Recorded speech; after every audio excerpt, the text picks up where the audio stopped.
मण्डलाकारं व्याप्तं येन चराचरं तत्पदं दर्शितं येन तस्मै श्रीगुरवे नमः। आज हरिवासर तिथि एकादशी माधव तिथिও বলে। এই একাদশী মহাপুণ্যা সর্ব পাপ প্রণাশিনী। একাদশ ইন্দ্রিয় দিয়ে যত পাপ করে থাকি সমস্ত পাপ দূর হয়ে যায় একাদশী ব্রত পালন। ভক্তেশ্ব দীপনী বিষ্ণু পরমার্থ প্রতিফলা এবং বিষ্ণু ভক্তির উদ্দীপন ঘটান।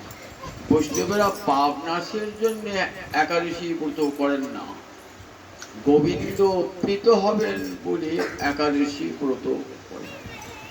বিষ্ণু ভক্তির উদ্দীপন হবে বলে তারা একাদশী ব্রতটি করে। পরমার্থ দান করে এই একাদশী ব্রত। এমন একটি বৈদিক ব্রত, ভক্তি সিদ্ধান্ত সম্মত ব্রত। প্রতিটি একাদশীর একটি করে নামকরণ করেছেন ঋষিরা। এই ব্রতটির নাম হলো, এই একাদশী ব্রতটির নাম হলো মোহিনী একাদশী। এই ব্রতটি পালন করলে পরে সমস্ত মোহপাশ থেকে মুক্ত হওয়া যায়। রামচন্দ্র যখন সীতা বিরহে কাতর, তখন গুরুদেব বশিষ্ঠকে বলছেন, সীতার বিরহে আমি বড় কষ্ট পাচ্ছি, দিন রাত্রি কষ্ট পাচ্ছি। হে গুরুদেব, কৃপা করে বলুন কেমন করে বিরহ যন্ত্রণা থেকে মুক্তি পাওয়া যায়। তখন গুরুদেব বশিষ্ঠ বললেন, তুমি একাদশী ব্রত করো। চৈত্র মাসের বৈশাখ মাসের শুক্লপক্ষের একাদশী ব্রত পালন করো। এই একাদশী ব্রত পালনে তোমার সীতার বিরহ দুঃখ যন্ত্রণা দূর হয়ে যাবে বলে বশিষ্ঠ দেব একটা কাহিনী শোনালেন। প্রাচীনকালে সরস্বতী নদীর তীরে ভদ্রাবতী বলে একটা নগর ছিল। সেই নগরে রাজাও পরম হরিভক্ত, আর সেই নগরে ধনপাল নামে এক বৈশ্য বাস করত, পরম হরিভক্ত। দান ধ্যান লোকহিতকর কাজ, অর্থ যেমন ছিল সৎ ব্যয় করতেন। অতিথিশালা যেমন স্থাপন করেছিলেন, কূপ কাটিয়ে জলের ব্যবস্থা করেছিলেন, দরিদ্র দুঃখীগণকে অর্থদানের ব্যবস্থা করেছিলেন, সৎ ব্যয়েতে অর্থ লাগাতেন। এর 5টি পুত্র ছিল, তারপরে 4টি পুত্রই কিন্তু পিতার মতোই। একটি পুত্র, তার নাম ধৃষ্ট বুদ্ধি, কনিষ্ঠ পুত্র। এই পুত্রটির স্বভাব ছিল বিপরীত। সে পিতার মতো ছিল না, সে ছিল ভয়ঙ্কর দুরাচারী বংশের কুলাঙ্গার স্বরূপ। পিতার অর্থবিত্ত নাশ করতে সে, কিভাবে ধন সম্পদ নাশ করা যায় এই চেষ্টা সে থাকত। বাবা তাকে অনেক মরে বুঝিয়ে সুঝিয়েও বাগে আনতে পারেন না। একদিন পিতা দেখছেন একটা বারবণী তার গলা ধরে সে রাস্তায় ভ্রমণ করছে। পিতা তো ক্রুদ্ধ হইলেন, যে তুমি এত বড় কুলাঙ্গার বংশের, আমি তোমাকে ত্যাগ করলাম, তুমি আমার গৃহে থাকবে না। তোমার পাপিষ্ঠ সন্তান থাকা আর না থাকা সমান। বাড়ি থেকে বের করে দিলেন। এবার কি করবেন? নিজের যেটুকু অলংকার ছিল, বস্ত্র ছিল, বিক্রি করে কোনো রকমে নিজের ভরণ পোষণ করছেন। আর যত দুষ্ট বন্ধু জুটেছে আর বারবণী তার দল জুটেছে সঙ্গে তার টাকা পয়সা নাশ করবার জন্য। এমনি করে যায়, কতদিন চলবে? শেষকালে চুরি পর্যন্ত করতে লাগলো। চুরি করতে করতে একদিন ধরা পড়ে গেল রাজার সিপাহীর হাতে। রাজা কি করলেন? কারাগারে তাকে করে রাখলেন। কিছুদিন পর বলেন, দেখো তোমার পিতা পরম হরিভক্তজন, সেই পিতার জন্য আমি তোমাকে কারাগার থেকে মুক্তি দিলাম, কিন্তু একটা শর্ত, তুমি এই গ্রামে আর নগরে থাকতে পারবে না। তোমার মতন দুশ্চরিত্র ব্যক্তি নগরে থাকলে নগরের অন্যান্য নগরবাসীরা তাদের উপরে খারাপ প্রভাব পড়তে পারে, সুতরাং তুমি আমার রাজ্য ছেড়ে চলে যাও। তখন রাজ্য ছেড়ে বনে রইলেন, বনে বনে ঘুরে বেড়াচ্ছেন। ক্ষুধা তৃষ্ণায় কাতর, কে খেতে দেবে? ক্ষুধা তৃষ্ণায় কাতর, শরীর ছিন্ন ছিন্ন হয়ে গেছে। কি করবেন? উপায় খুঁজে কাউকে বাঁচা যায়, পিতার কাছে ফিরে যেতে পারছেন না, রাজার লোক আছে, আবার ধরে কারাগারে ভর্তি করে দেবে। তখন একদিন পাশে একটা মুনি রয়েছে, মুনি তখন নাই স্নান করতে গেছে। মুনির নাম কৌডিন্য মুনি। কৌডিন্য মুনি স্নান করে, গঙ্গা স্নান করে ফিরছেন, তার বস্ত্র থেকে টসটপ করে জল পড়ছে।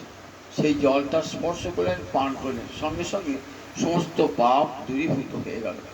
তখন মুনিবরের চরণে বলছেন, আমি মহাপাপিষ্ঠ, আমার পিতা এমন ধার্মিক ধনবান, বাড়ি থেকে তাড়িয়ে দিয়েছেন, রাজা আমাকে জেলে ভরেছিল, সেখান থেকে মুক্ত হয়েছি, নগর আমাকে বাস করতে দেবে না, আমাকে বলুন কী করে আমার এই পাপ মোচন হয়।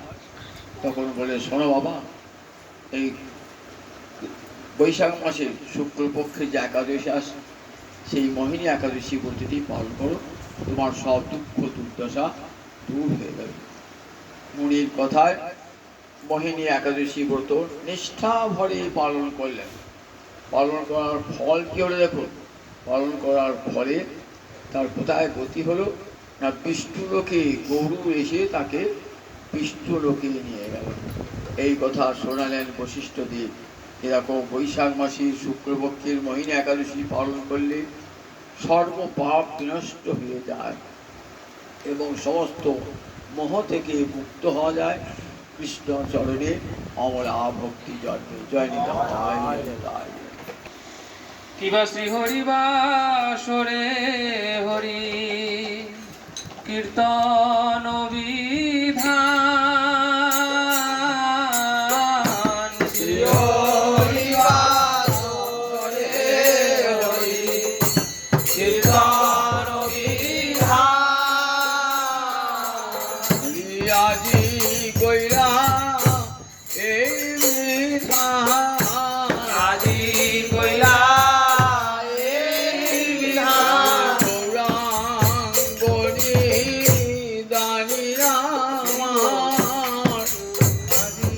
কইলা এই বিধান গৌরাঙ্গনি কালী আমার, আজি কইলা এই বিধান, কলি হত জীবের লাগি গৌরাঙ্গনি দানি আমার, বলি হাত দিবে লাগি গৌরাঙ্গনি কালী আমার, আজি কইল এই বিধান কলি হত জীবের লাগি, আজি কইলা এই বিধান বলি হাত দিবে লাগি, আজি কইলা এই বিধান বলি হাত দিবে লাগি, শ্রী হরিবাসরে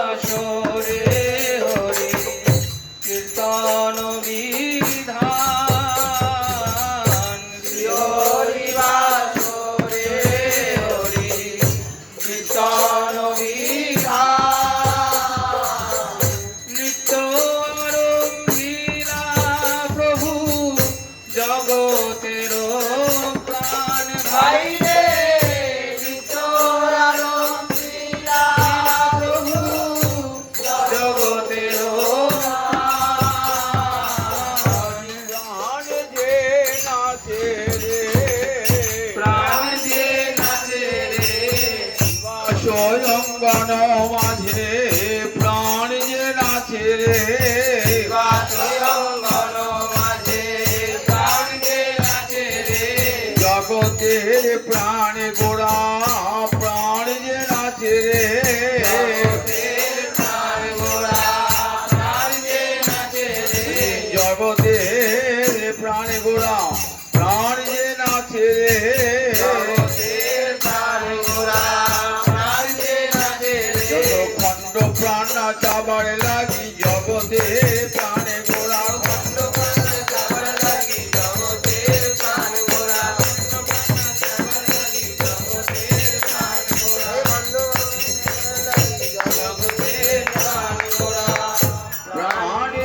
নিত্য আরম্ভিলা প্রভু জগতের প্রাণ বাইরে নিত্য আরম্ভিলা প্রভু জগতের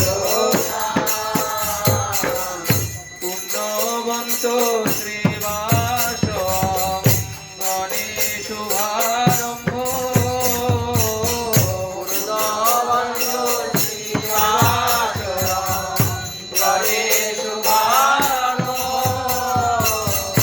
উঠিল কীর্তন ধ্বনি গোপাল গোবিন্দ বাইরে উঠিল কীর্তন ধ্বনি গোপাল গোবিন্দ উল্লরে রাজ নামে ধরে রাজ নামের ধ্বনি শিবাস গণ হতে উল্লরে রাজ নামের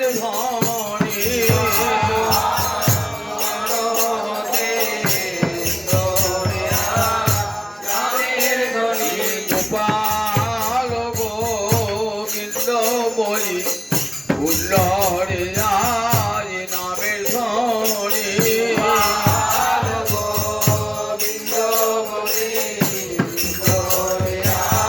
নামের ধরে জগৎ জীবিকে করিতে ধরে উল্লরে রাজ নামের ধরে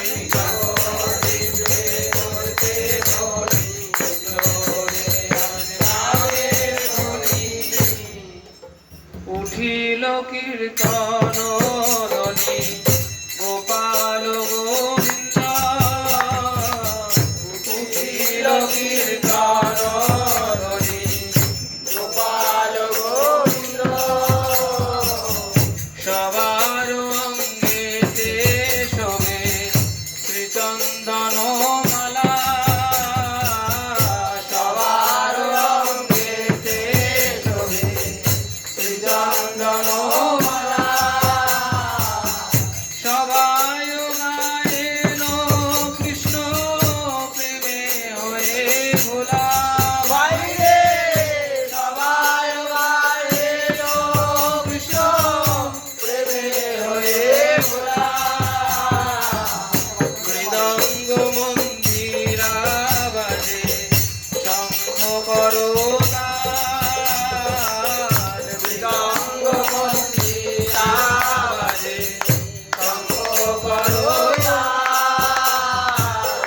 সংকীর্তন সঙ্গে সব হইল মিশাল বাইরে সংকীর্তন সঙ্গে সব হইল মিশাল ব্রহ্মাণ্ডে উঠিল ধ্বনি পুরিয়া ব্রহ্মাণ্ডে উঠিল ধ্বনি পুরিয়া চৌদিকে মঙ্গল সব যায় নাশ বাইরে চৌদিকে মঙ্গল সব যায় নাশ চারিদিকে মঙ্গল শ্রী হরি সংকীর্তন চারিদিকে মঙ্গল শ্রী হরি সংকীর্তন মাঝে নাচেন জগন্নাথ বিশ্বের নন্দন বাইরে মাঝে নাচেন জগন্নাথ বিশ্বের নন্দন নাচে রে আমার গৌর নাচে নাচে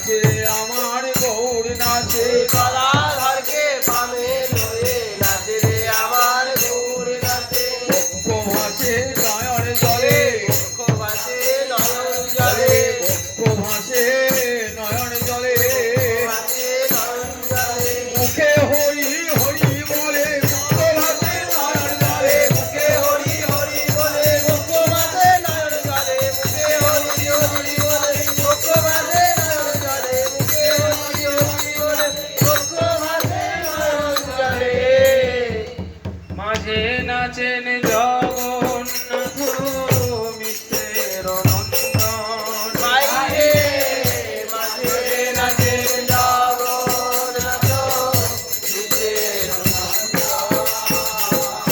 যার নাম আনন্দে শিব বসন না জানে যার নাম আনন্দে শিব বসন না জানে যার রসে নাচে শিব সে নাচে আপনে যার রসে নাচে শিব সে নাচে আপনে যার নামে বাল্মীকি হইল তপোধন যার নামে বাল্মীকি হইল তপোধন যার নামে অজামিল পাইল মোচন যার নামে অজামিল পাইল মোচন হরি হরি নামে এমনি গুণ রে নামে এমনি গুণ রে হনুমান সাগর পার হলো হরি নামে এমনি গুণ রে সাগর পার হলো হরি নামে এমনি গুণ রে জয় রাম জয় রাম জয় রাম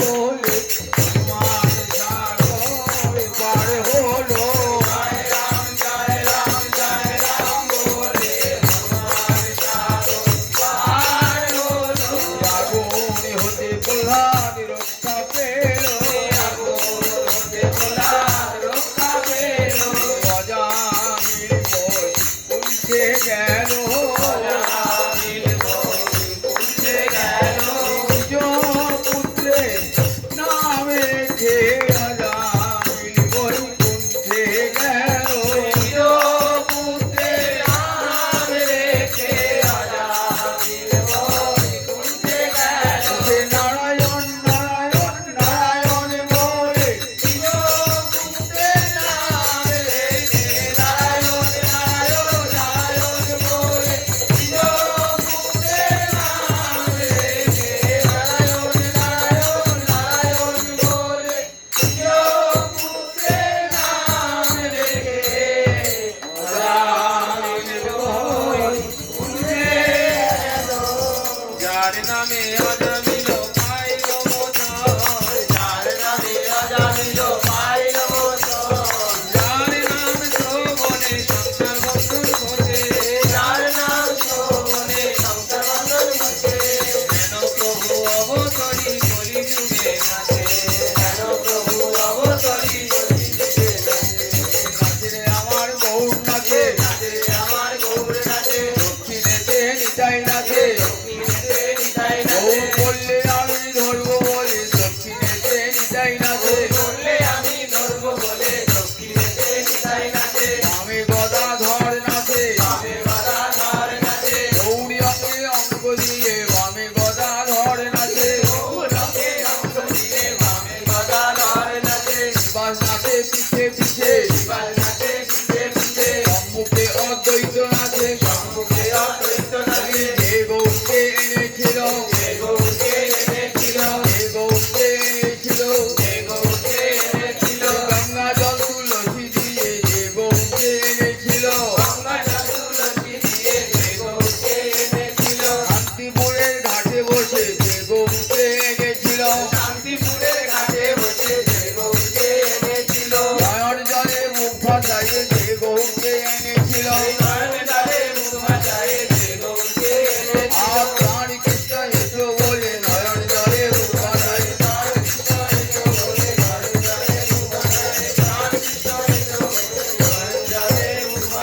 যে গৌরকে এনেছিল হেন প্রভু অবতরী কলি যুগে নাচে হেন প্রভু অবতরী কলি যুগে নাচে যার নাম লইয়া সুখ নর